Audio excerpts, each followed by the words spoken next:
Hi, Tim, you got a moment? Oh, sure thing, Jerry. How's everything in the media department? Not exactly the greatest, I have to say. You know that latest Mac that we released recently? The M2 MacBook Pro? Yeah, that one. It appears that the media isn't really liking the product, and they're actually, well, giving us so much negative press about it. I don't understand. How are people not liking this? We ship the best products, and as Steve Jobs put it, we don't ship junk. So why are they hating on it? We make the best products. Why is the media not happy with this product, Jerry? Well, half of them are complaining about the slower 256 gig base model that we've released. Okay, well, Jerry, you know that prices have increased so much on NAND flash. It's just not feasible for us to continue doing what we were doing before. We had to simplify production somehow. But even setting that aside, everyone just says that it's just a terrible value. What? I don't understand. How are they saying this is a terrible value? It's a 13-inch laptop for professional users at a $1,300 price point. It allows more pro features and pro technologies to more affordable masses compared to the 14 and 16-inch MacBook Pros. Why is everyone saying this MacBook Pro is a terrible value? Well, let's begin.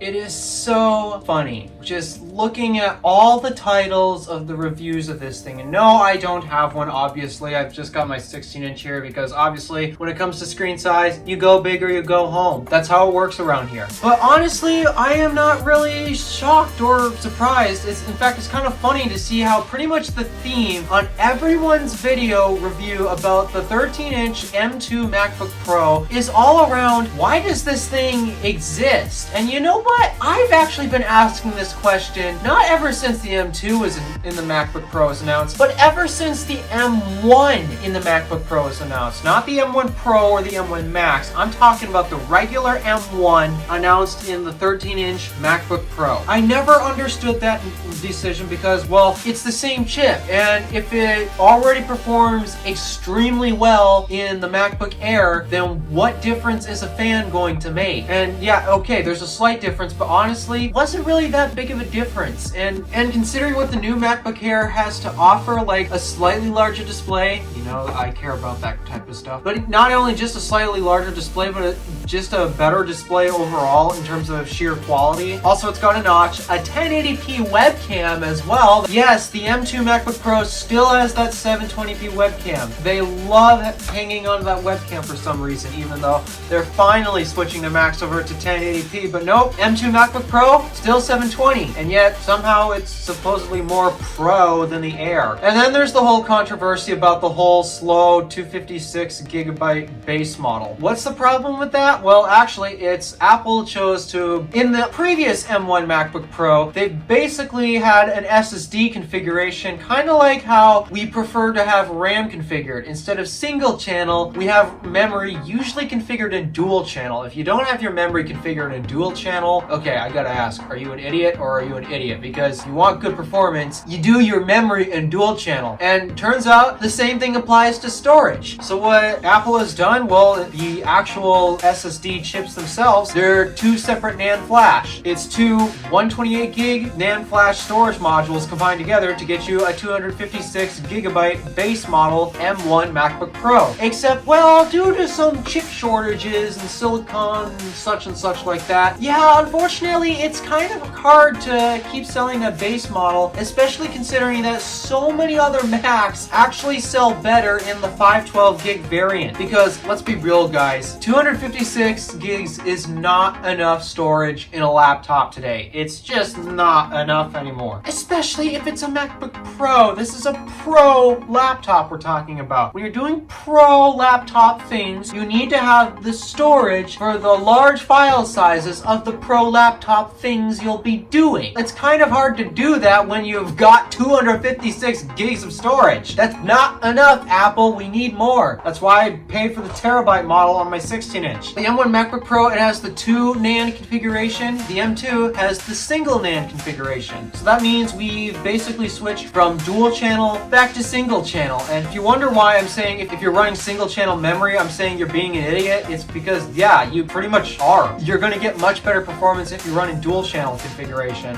And it's the exact same thing with storage. So yeah, not really shocked that the SSDs aren't performing as well in the base 256 gig model. When you upgrade it to the 512 gig model, well, it's basically a 256 gig NAND flash with another 256 gig NAND flash combined to 512. So that's a dual channel configuration. Yeah, that's why the speeds on that are, well, normal, I guess I'll say. So yeah, there's a lot of controversies going along with this thing. And you know what? Honestly, I have no interest in buying this and purchasing it, even though, yes, it has the touch bar. Oh, long live the touch bar. I am so grateful it still has it, because long live the touch bar. The touch bar is superior to function keys. This is an objective statement. Yep.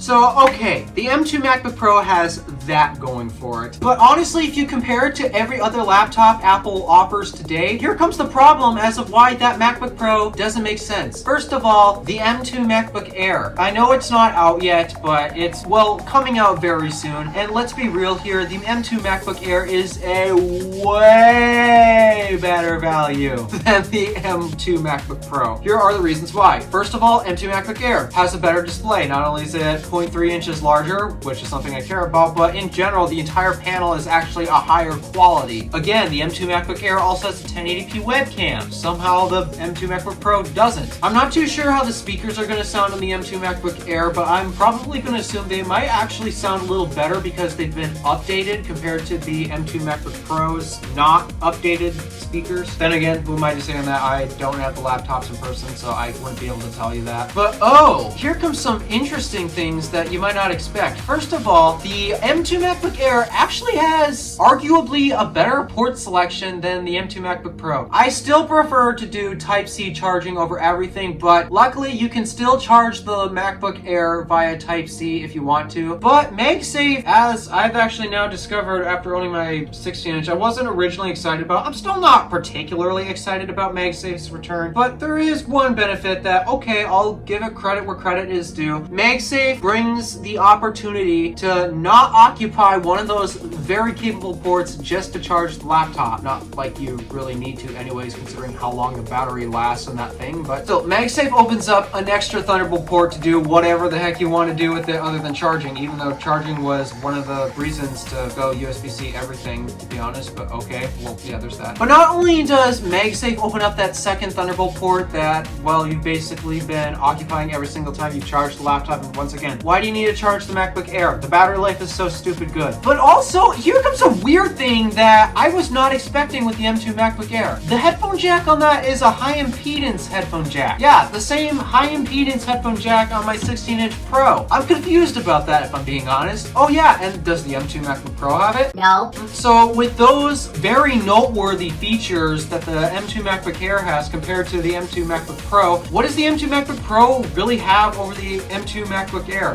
Let me see. We have a fan. Well, it doesn't really do that much good. I mean, it's basically trying to cool a chip that really honestly doesn't need any cooling. Okay, fan's not really that big of a selling point. 2 hours of battery life? I'm still trying to figure out how to kill my 16-inch MacBook Pro's battery life. I never get to 50% if I try to heavily use it. The only way I can get to 50% when heavily using this thing is if I have OBS running. I can't drain the battery on this thing. It's so freaking long. So if I'm having stupendous battery life on that and I'm doing heavy demanding tasks while people using the M2 MacBook Air for, well, most of the time it's regular tasks, but if you want to do professional tasks, you can do professional tasks. The performance is so negligible, it's not really worth upgrading to that. And what about the battery life? You get stupendous battery life on the M2 MacBook Air anyways. So pretty much the only reason to actually buy the M2 MacBook Pro is the touch bar. bar. And I want to support that, if I'm being honest, because the touch bar is superior compared to these pretty much useless function keys. You want to know how many function keys I regular press on this thing here? Let me count. 1, 2, I don't use that one, don't use that one, don't use that one, don't use that one, don't use that one, don't use that, no, not that one, 3, 4, 5. That's not even 50% of them. That's how useless they are. If you gave me a touch bar, on the other hand,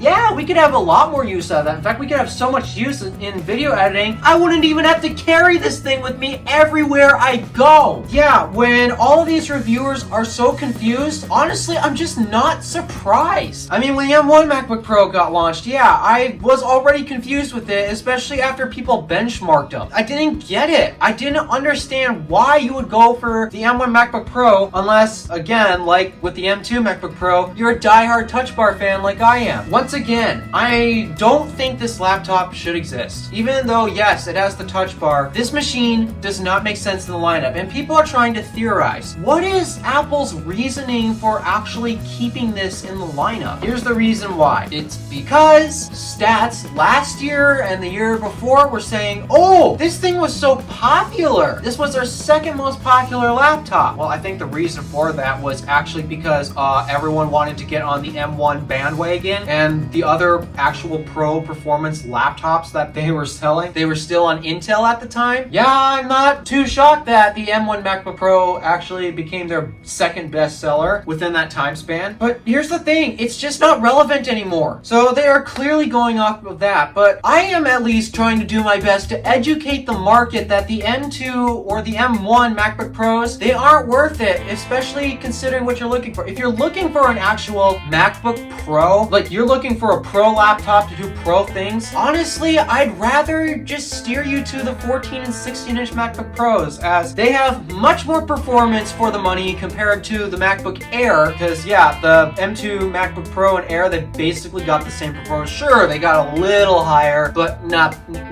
really enough to actually justify that purchase, where if you spend the money for the 14 and 16-inch MacBook Pros, that's a very big performance difference that is totally worth paying for. You also get much better connectivity on this thing, even though, once again, there's still a couple of useless holes on that. Like, what's this elongated, oddly shaped hole here? I think it's for displays or something. I don't know. It's a useless hole I never use. And then this very long slot here. Yeah, I really don't use it that often, but oh, then again, that's me. Okay, many people have use for the slot. Yeah, if you're an actual professional, which most real pros have complained about, they wanted the SD card slot. The M1 Pro, MacBook Pros, aka the 14 and 16 inch, they have the SD card slot and not the M2 MacBook Pro. So if you're trying to do real pro work, well, you're just gonna get better performance and better connectivity with the 14 and 16 inch MacBook Pros. And what if you're not really looking for the actual pro stuff? Then just save the money and get yourself an M2 MacBook Air, as it offers more features that are better than the M2 MacBook Pro at $100 cheaper. I just cannot recommend the M2 MacBook Pro for anyone unless they truly need that touch bar, which honestly, I want the touch bar to come back, but I don't want to support the sales of a MacBook that is a terrible value. It's a terrible value, if I'm being honest. The M2 MacBook Air is a much better value, and if you're really looking for the performance, then the 14 and 16 inch MacBook Pros are also a much better value compared to the M2 MacBook Pro. It has no spot in this lineup, so I'm not surprised when everyone is asking, why does this thing exist? I didn't even need this thing to be announced to know why this thing shouldn't exist. The leaks and the rumors suggesting what this thing was going to be, and like, yeah, this thing is just as confusing as the M1 MacBook Pro. Like I said, I didn't even need the M2 MacBook Pro to be announced for me to know that it was confusing and that it didn't need to exist. So those are my thoughts on the M2 MacBook Pro. It's controversial with the whole SSD thing on the base model, and in general, you know what? Why are you really putting your attention towards it? Because the MacBook Air in general is just a better laptop, and if you are really looking for a pro machine, then you're probably going to find yourself happier if you spend $2,000 for the 14-inch MacBook Pro. I just cannot recommend this 13-inch M2 MacBook Pro. It has no place in the lineup. It's not a pro device even, so why does it exist? Alright, thank you for watching. Do me a favor and interact with the stuff below. My name is DeWolf. Random Alpha, signing out.